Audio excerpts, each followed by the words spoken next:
Hi everyone, Shalom and welcome to the video. My name is Noel Rabinowitz and today we're going to talk about the genealogy of Jesus in Matthew's Gospel.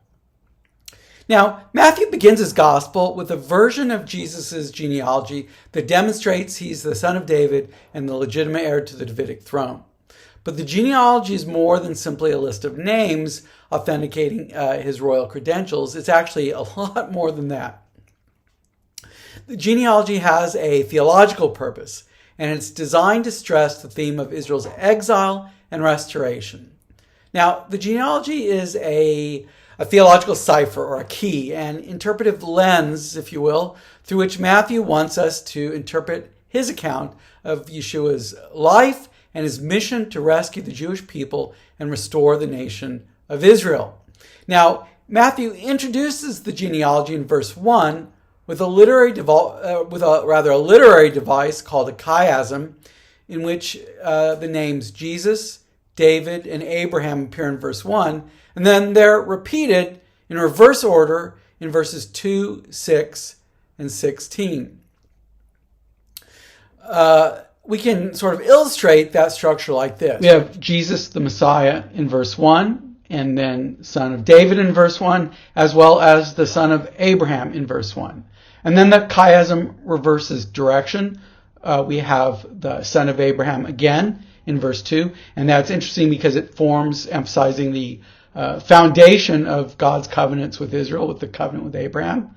And then that's followed by the son of David in verse 6. Abraham didn't live to see all those promises God made to him concerning people and a land, but David did.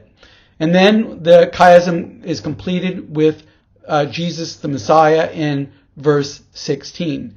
And by the way, the word chiasm comes from the Greek letter he or chi, which basically looks like the letter X. And here we can see a X, but only half of it. And that's where we get the term chiasm. And you can see that very visibly demonstrated here in this text. Well, the purpose of the chiasm is twofold. First, Matthew wants us to understand that Israel's history is from beginning to end about Jesus the Messiah. So that's why you have his name in the beginning and at the end of the chiasm. Now, the second purpose of the genealogy's chiastic structure is to emphasize a bundle of ideas concerning the fulfillment of God's promise.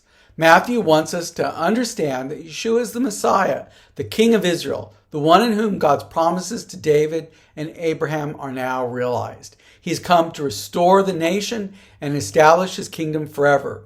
Now, while each name in the genealogy has individual significance, Matthew presents them together as sort of a theological package of ideas. And so let's talk about the genealogy specifically. So the genealogy is composed of 3 units of 14 names each in verses 2 through 16, with a summary statement in verse 17. Then Matthew attaches symbolic value to the number 14, and his division of Israel's history into 3 groups of 14 is actually very deliberate. So we read in verse 17, so all the generations from Abraham to David were 14 generations. And from David to the deportation of Babylon, 14 generations. And from the deportation to Babylon to the Messiah, 14 generations. So 14 is pretty important. Well, why the number 14? Well, the answer to that question resides in the name David itself, which in Hebrew, of course, is David, Daled, Vav, Daled. This is what we call a gematria. Gematria is a well-known Jewish interpretive method which uses the numerical values of Hebrew letters to convey meaning. So, for example, Aleph is 1, Bet is 2, Gimel is 3, and so forth. Well, gematria takes words and phrases and even sentences and adds up the values of the letters to make a mathematical sum. Well, the genealogy, of course, is like the rest of Matthew's gospel, written in Greek. But Matthew's audience is a very literate Jewish audience who are well aware of the Hebrew letters that stood behind the Greek letters for the name David. So this isn't throwing them at all. And when the numeric value of each letter in the name is added up, we arrive at the number 14. Dalet, or D, equals 4. Vav has a numeric value of 6. And so 4 plus 6, what do we need? Another 4, another Dalet, and we get 14. Matthew uses gematria to emphasize the theme of God's covenant with David and its fulfillment in Jesus, the ultimate son of David. And from Matthew's perspective, all of Israel's history is, from beginning to end, really about God's unconditional covenant with David. So the first group of names, from Abraham to David, is about David. The second group of names, from David to the exile, is about David. And the third group of names, from the exile to the time of Jesus, is about the ultimate David, the Davidic son of David.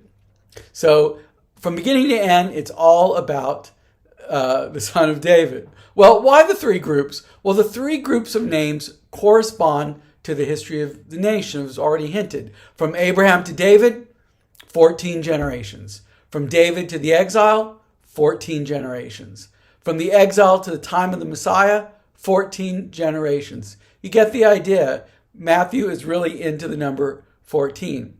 Well, Matthew wants to identify Yeshua with Israel by demonstrating that his genealogy corresponds to the history of the nation, past and present. And the genealogy structure, like the nation's actual history, corresponds to the pattern of sin, exile, and restoration found in the blessings and curses section of the book of Deuteronomy in chapters 28 through 30.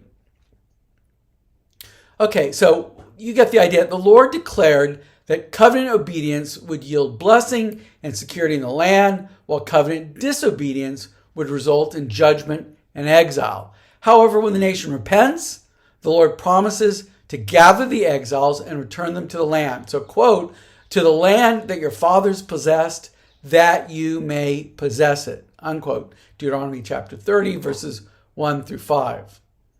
Well, this threefold structure of Jesus' genealogy in Matthew chapter 1, verses 1 through 17, which again emphasize God's covenant with David and this sin, exile, and restoration pattern of Deuteronomy, provides us with the lens that we need to interpret the story that follows.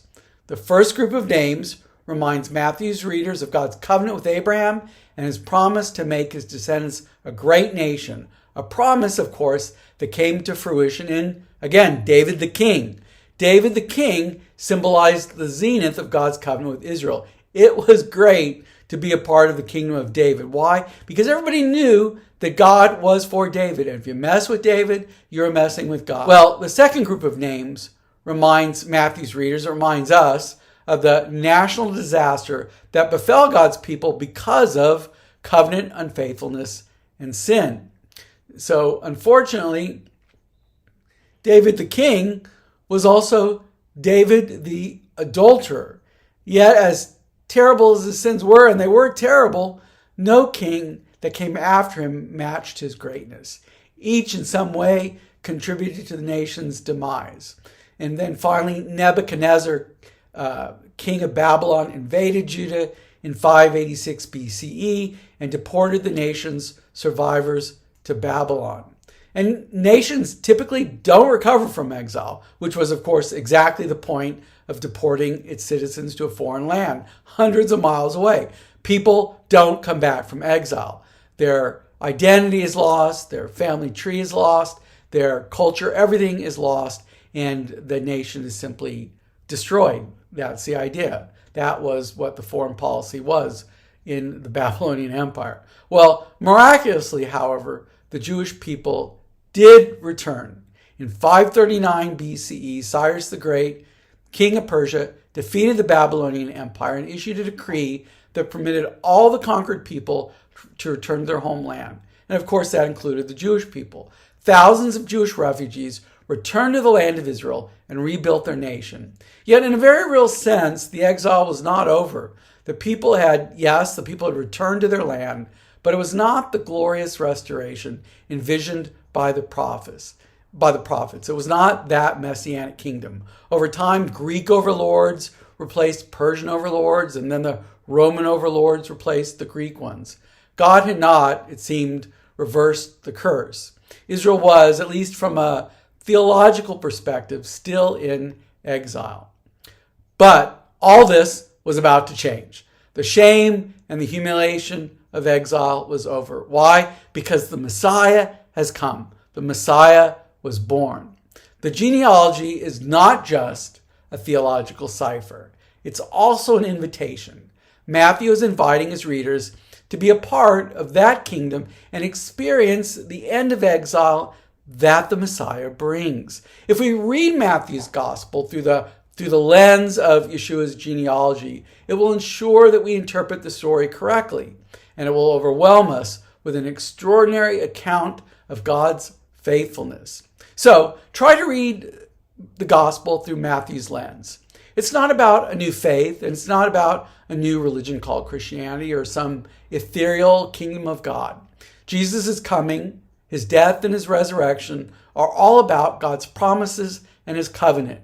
It is the good news of the restoration of Israel, which began with the Messiah's coming. And that really is good news. So we should be able to see this message in the very structure of the genealogy Matthew has so carefully managed to arrange for us. Well, that's in a nutshell the story, the purpose of Matthew's gospel.